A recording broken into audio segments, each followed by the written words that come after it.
estamos iniciando mais um programa Cidadania e Serviço Público. Um programa produzido pela FESPESP, Federação das Entidades de Servidores Públicos do Estado de São Paulo.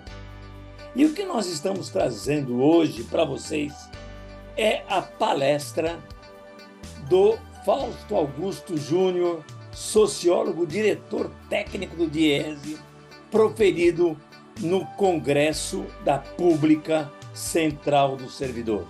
O tema: Conjuntura Política e Eleições 2022, seus reflexos sobre o Estado brasileiro. É assim que nós vamos conversar hoje com você, cidadão, com você, servidor público. Vamos lá?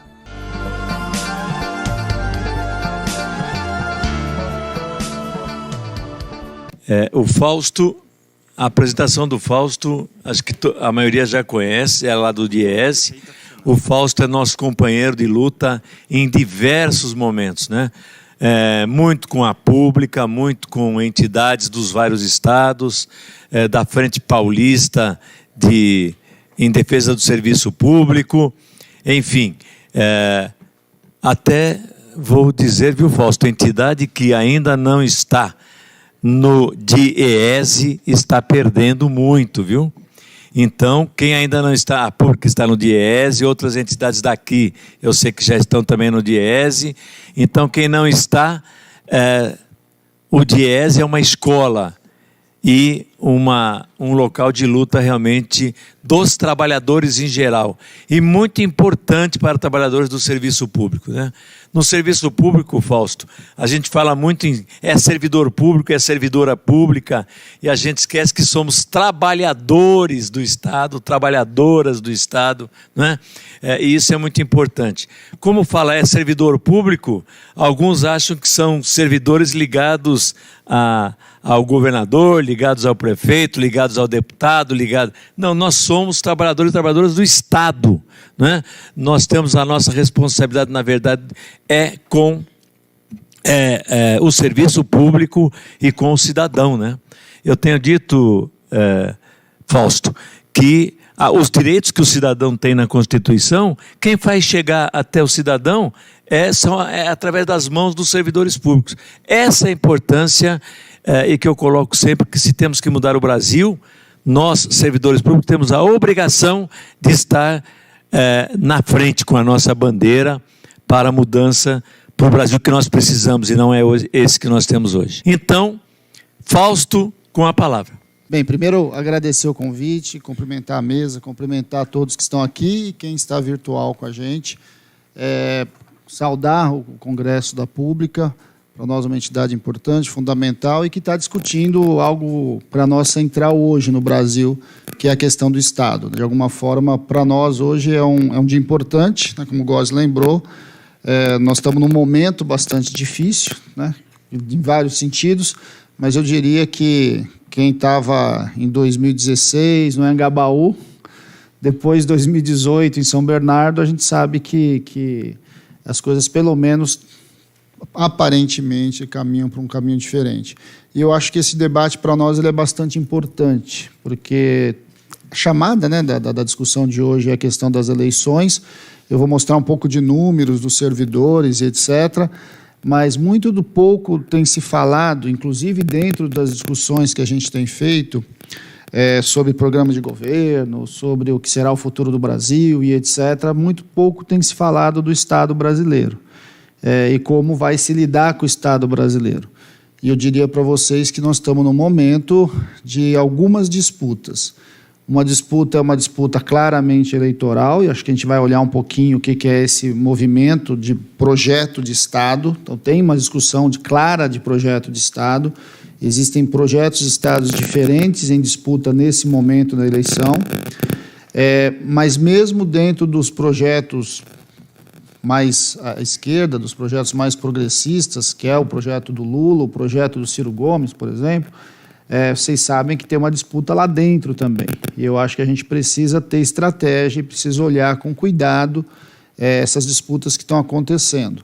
Eu estive na Fiesp, quando o Lula teve agora na sabatina, E uma das primeiras perguntas que fizeram na Fiesp para o Lula foi a reforma tributária e a reforma administrativa. O presidente vai fazer, se for eleito, não vai fazer, como é que vai andar? Então, essas questões elas não estão resolvidas. E eu acho que nós estamos no meio de uma disputa que não é pequena. Há setores muito claros, e a gente talvez nunca tenha visto algo... O governo Bolsonaro tem uma coisa de interessante, né?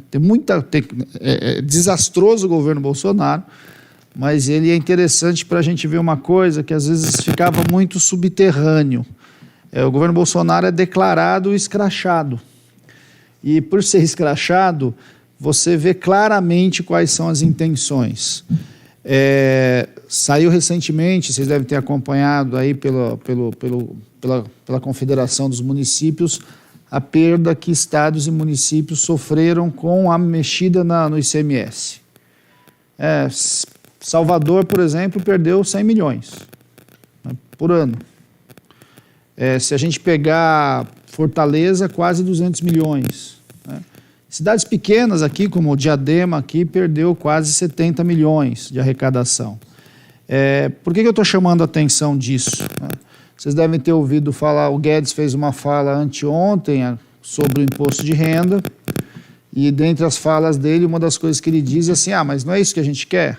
A gente não quer desonerar a produção, desonerar a base e onerar o imposto de renda, onerar a renda. Então, é isso que a gente fez.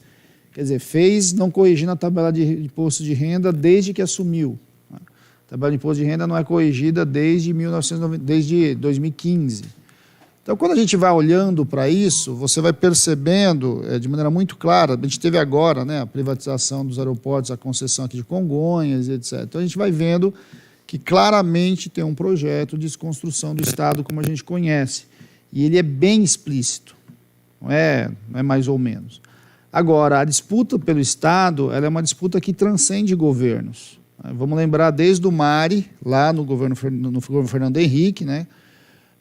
Que é algo que foi uma discussão importante, porque nós estamos falando ali em 1989, a gente estava constituindo o Estado brasileiro, né, o Estado do Bem-Estar Social brasileiro, a partir da Constituição de 88, e já com o Collor você já começa uma reforma de Estado da Constituição que tinha acabado de ser promulgada. Então, nossos desafios, quando a gente fala de Estado brasileiro, eles são desafios muito grandes. E um dos grandes problemas que a gente tem é que a população não compreende muito o lugar do servidor público. E a mídia ocupa um papel que tem a ver com as disputas do fundo público. Então, eu gosto sempre de dizer que nós estamos neste momento, nós estamos numa grande discussão sobre qual é o papel do Estado, sobre quem vai se apoderar do fundo público. E o fundo público não necessariamente ele é apoderado do jeito que a gente imagina, né? Porque a gente fala muito do gasto com juros, e é muito claro, metade do orçamento nosso é gasto com juros, vai para o setor financeiro, por conta do serviço da dívida, mas não é só isso. Hoje nós estamos num claro movimento de disputa do setor patronal, do setor empresarial, seja por ampliação dos benefícios fiscais, seja por busca de financiamento subsidiado, que é recurso público que está sendo direcionado, seja por redução de imposto. Micro e pequena empresa não tem carga tributária alta no Brasil. Não é verdade. E são metade das empresas do Brasil, que estão no regime do Simples, pelo menos. É uma desoneração bastante considerável. E eu, de novo, não vou discutir que ela não é importante, mas não é a discussão que se faz. O setor agropecuário, agroexportador, não paga imposto no Brasil. Não paga imposto, porque a maior parte dele é para exportação, e por exportação não pode ser tributada, logo, na pior das hipóteses, volta via Lei Candir. Então, é mais recursos que não é arrecadado. Se você pegar o que acontece com o setor financeiro, aí é mais assustador ainda, porque como renda, como lucros e dividendos não são tributados, aí é um absurdo. Então, quando você vai olhar para o nosso setor tributário, e aí eu entendo sim a classe média, em grande medida quem paga imposto é a classe média. E uma parte da classe média, cerca de 10 milhões, 10 milhões sacanagem, né? Metade, eu vou pegar os dados ali, são servidores públicos, que têm normalmente a sua renda reduzida, mês a mês, por conta da inflação e da não reposição, e é sobre eles que boa parte da carga tributária incide. E aí a classe média fica brava. E aí a classe média pede o quê? Pede desoneração, redução de imposto. E muitas vezes até nós, né? Até os servidores pedem. Né? Essa discussão, por exemplo, do imposto de renda é uma delas. E aí a gente vai vendo quando esse negócio não encaixa. Então, quando a Fiesp fez a pergunta lá para o presidente sobre reforma tributária e reforma administrativa, o bom é que as duas perguntas estavam juntas. O ruim é que eu acho que, de fato, ninguém tem grandes formulações sobre isso no Brasil, e isso é bastante preocupante, né? Porque ou a gente rediscute a questão de arrecadação, ou a gente discute a questão do gasto. A gente raramente faz as duas coisas juntos. E não tem como fazer uma discussão séria de reforma tributária sem decidir que Estado a gente quer e que serviço público vai chegar na ponta. E esse talvez seja um dos nossos maiores dilemas hoje no Brasil. Eu estava conversando com o Góes, né, a gente já conversa muito há muito tempo. Nós temos que fazer um debate sério sobre a LRF. Nosso problema é o teto de gasto, que se fala. Sim, o teto de gasto congelou os gastos sociais aí pelos 20 anos. Acho que o caso do teto de gasto já está quase implodido. Ele vai ser desmontado pela própria incapacidade dele efetivamente resolver os problemas e travar o Estado como ele fez. Mas ele é um dos nossos problemas. Um grande problema que nós temos para ser analisado é a lei de responsabilidade fiscal. Nós precisamos olhar para ela com mais atenção. Às vezes a gente acha que... E eu não estou dizendo que ela não foi importante no momento que ela foi criada. Ela teve um papel ali de reorganização das contas públicas, de realinhamento do gasto do Estado, de um olhar mais cuidadoso para um Estado que crescia, e ele crescia porque a Constituição de 88 amplia os direitos sociais e vai ser ali nessa ponta que vai crescer. O Estado chega de maneira muito pesada nos municípios. Eu não sei se eu consigo passar aqui como é que funciona. Aí. Então, esse aqui eu não vou entrar nos detalhes dos dados, que eu falo que o meu tempo estoura só para discutir esse slide aqui, mas para nós é importante esse número aqui. Né? Nós temos hoje alguma coisa em torno de 11 milhões de trabalhadores no setor público.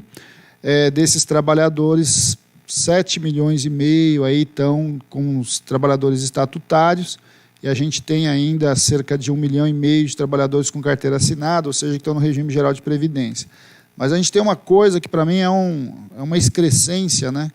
Que é esse número aí de 2,3 milhões de servidores públicos, que, na verdade, são servidores sem carteira e são servidores não estatutários. Então, desde a Lei 500, a gente tem esse conjunto de servidores que não... Quer dizer, ele está no regime estatutário, mas ele não é concursado. Aí você tem contrato de emergência, aí você tem... Enfim, você tem uma série de formas de precarização do setor público bastante importante, em que ele não está nem no regime nem no outro. Aqui no estado de São Paulo, metade dos professores estão nesse regime, por exemplo, só para a gente ter uma ideia. Né? Quando você vai para os municípios, esses contratos de emergência de 2 anos é uma coisa assustadora. Né? Para ter uma ideia, a Universidade de São Paulo tem sido desmontada por meio disso. A maior parte dos professores se aposentou, uma parte grande dos professores se aposentou entre 2003 e 2019, por conta das 2 reformas previdenciárias, e uma parte bastante significativa dos professores hoje da Universidade de São Paulo são contratos precários. E aí desaparece, né? O professor fica 2 anos lá, não pode ser recontratado, contrata outro. E a gente está perdendo muita gente competente nesses processos. É algo bastante sério que a gente precisa olhar com bastante cuidado. E essa lógica do... Pode passar a próxima, porque aí eu não vou entrar. Aqui é os nossos dilemas, né, do nosso mercado de trabalho.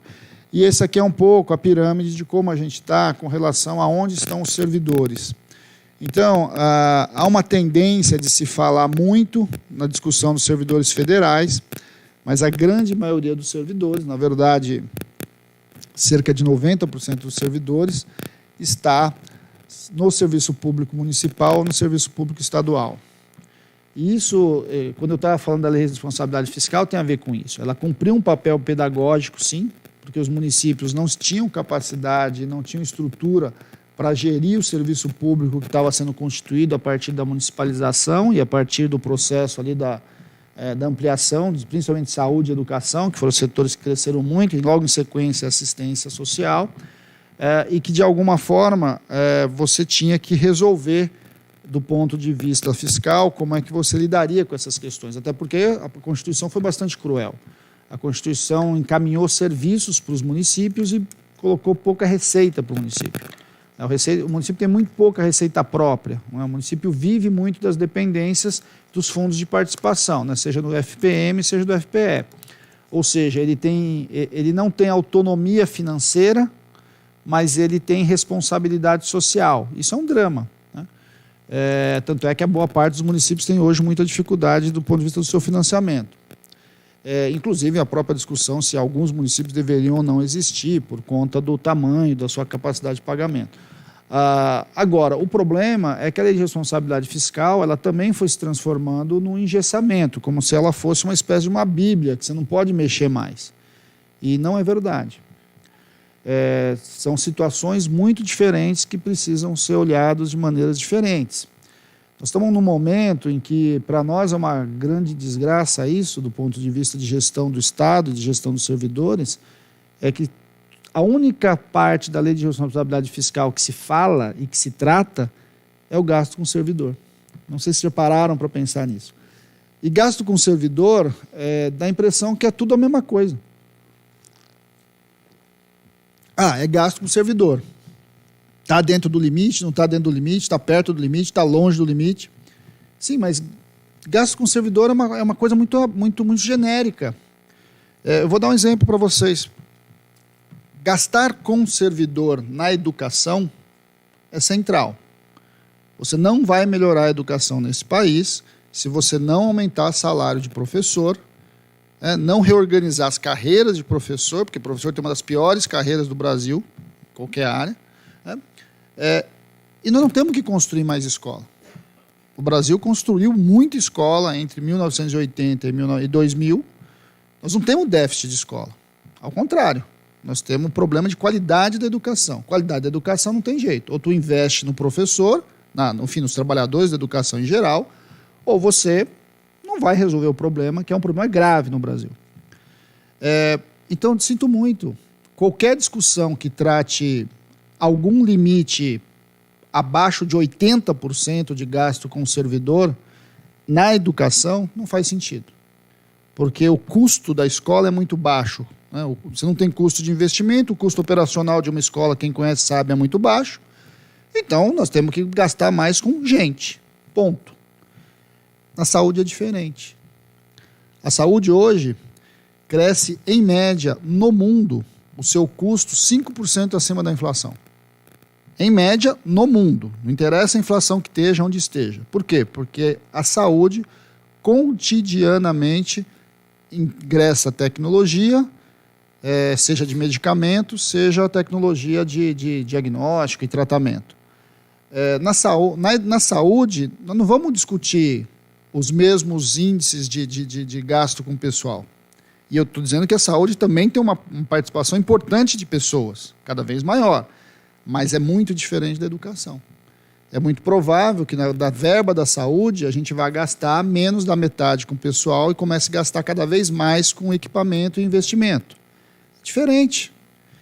Quando eu for olhar para a fiscalização, é a mesma coisa. Tem muita gente aqui da fiscalização. A tendência de investimento na fiscalização é cada vez maior, porque os sistemas estão se complexizando. E cada vez mais você vai informatizar isso. Se a gente coloca tudo numa rubrica única que chama gasto com servidor, bem, você começa a operar a média. E a gente não discute de fato qual é a função do Estado, qual é a estratégia do Estado nos próximos 20 anos, 30 anos, o tempo que a gente queira, e a gente de fato fica brincando de fazer gestão. Porque na prática não se faz gestão no Estado hoje. O Góes disse uma coisa que a gente fala muito e é verdade: não existe a mínima possibilidade da gente ter direitos sociais decentes e realizados no Brasil sem ter servidor público. Em quantidade suficiente, com remuneração decente e com condições de trabalho decente. Então, e agora, né, com a arrecadação, com a reforma da Previdência, você tunga 12, 15, 14, 18, pode chegar a 21, né? Desse salário. Então, essas questões precisam ir a público, porque senão é difícil de você convencer a população de que o servidor público que o serviço público é ruim porque, de fato, o Estado ele não investe no servidor público. E é muito claro isso. Qual que é o grande problema nosso? Aí eu volto àquela conversa. O grande problema nosso é que o servidor público tem uma única coisa que o trabalhador médio brasileiro não tem: estabilidade. Aí é óbvio, né? Assim, se você tem estabilidade, você organiza a sua vida no longo prazo. Você pode pegar lá, não é à toa que os bancos adoram o servidor público para crédito consignado, né? Porque você pode pagar, né? Tá lá, todo mês vai ter o salário. E o trabalhador médio brasileiro, ele fica 1 ano trabalhando e 2 desempregado. Então ele olha para o serviço público e fala: nossa, esse cara é um privilegiado. Mas me desculpa, gente, uma pessoa que ganha em média entre R$ 1.200 e R$ 1.900, que é a grande maioria dos servidores, está longe de ser privilegiado. É longe de ser privilegiado. E eu falei isso em vários espaços no Congresso. A hora que você acabar com a estabilidade do servidor público, o Estado brasileiro desmonta. É óbvio que ele desmonta porque vai ter as sacanagens todas que a gente conhece, né? Os currais eleitorais todos. A gente vê curral eleitoral até com caixa d'água para fazer cisterna. Imagina, né, com servidor. Né? Mas não é só por isso. As pessoas não vão querer trabalhar no Estado. Se você tirar a estabilidade e oferecer, como vários concursos estão abertos agora, salário de R$2.000, nível médio, em que boa parte das pessoas que prestam o concurso tem nível superior, sem estabilidade, é melhor trabalhar na iniciativa privada, é melhor trabalhar na informalidade, ser empreendedor, sei lá o quê. E aí nós vamos perder as boas cabeças que, de alguma forma, ainda vêm para o Estado brasileiro.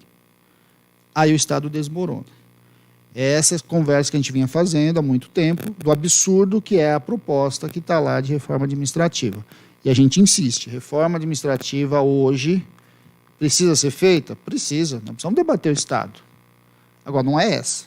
Tem nada a ver com o que está lá. Nada a ver com o que está lá. Nada a ver com o que está lá.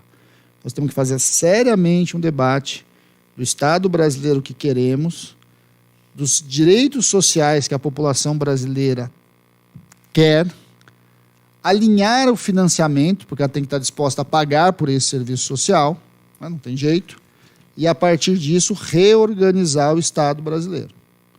Nós vamos manter o modelo de municipalização? Nós vamos voltar para o modelo de estadualização? Não, nós vamos federalizar. O que nós vamos federalizar? Como nós vamos lidar com isso? Eu acho que esse é um grande debate. Só para encerrar minha fala, já está estourando aqui meu tempo. Por último, eu acho que a gente precisa fazer um debate muito sério sobre previdência do servidor público. Esse debate será feito, seja o governo que seja eleito. Se for o governo Bolsonaro, minha gente, aí eu posso dizer para vocês que aí a vida é uma vida sem Estado, né? O Bolsonaro, de verdade, a extrema-direita brasileira, ela só não se reelege porque a gente tem a sorte, do ponto de vista de nação, que existe uma coisa chamada Paulo Guedes, né? Porque a extrema-direita, só que no Brasil, é uma extrema-direita neoliberal. Né? Porque você vai para a Hungria, você vai para a Turquia, você vai para a Rússia, não existe isso. Extrema-direita, historicamente, ela é extremamente corporativista e usa o Estado para se manter no poder. O Bolsonaro aderiu a 2 práticas muito doidas. Realmente o Brasil adora uma jabuticaba, né? Porque ele tem, de um lado, essa visão autoritária, de outro lado, desmontando o Estado. Bem, não existe autoritarismo sem Estado. Isso nunca existiu, né? Desde a Roma. Né? Desde a Roma antiga não existe isso. Então, acho que isso é um dado para a gente olhar. Mas, enfim, esse neoliberalismo bolsomínio aí, ele é muito perverso, né? E ele é uma coisa assim, que assusta, né? Porque ele não é só a desmontagem do Estado. Ele é a dilapidação do Estado. É muito pior do que o que nós discutimos nos anos 90 com o Fernando Henrique. Muito pior. Ali, pelo menos, você tinha um debate. Agora você não tem esse debate. Então, eu acho que isso para nós é um dado. O Estado hoje, a ideia dele é enxugar o Estado a um patamar que basicamente serve aos seus próprios interesses.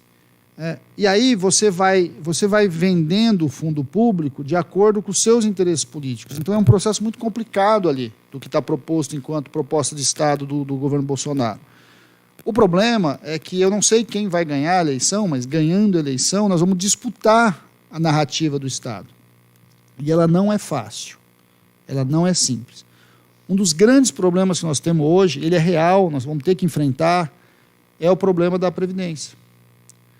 A maior parte dos municípios hoje, eles estão caminhando para uma relação de 2-1, 2 trabalhando e um aposentado. Como você acabou empurrando muita gente para a aposentadoria com a reforma de 19, esse negócio virou um baita problema. Tem municípios hoje que estão transferindo partes dos seus próprios para os fundos de pensão, porque eles não conseguem pagar a taxa de endividamento previdenciário dos fundos de previdência. Isso é um rolo enorme. E nós temos um problema que não é pequeno. Aquilo que era um direito está virando para nós um problema. Porque nós brigamos muito em 2003 para manter a paridade. Só que hoje, a maior parte de um trabalhador que se aposentou pela iniciativa privada, ele tem reajuste da inflação todo ano. Não é isso? E a maior parte dos servidores passa uma década aposentado sem ter reajuste. Eu estava falando ali na porta, porque são condições que já chegou, já fiz cálculo desse tipo, de enfermeiras, assim, 2 enfermeiras, há 10 anos se aposentaram com um salário muito parecido. Acho que uma 1.800, a outra 2.000. A que se aposentou lá com 1.800 está ganhando quase 4. A que estava com 1.800 continua com os 1.800. Essa aqui tem paridade, essa daqui reajusta pelo INPC. Aquilo que a gente defendeu em 2003 como direito, importante, que era a integralidade e a paridade, está virando pior, né? É pior, está virando pior.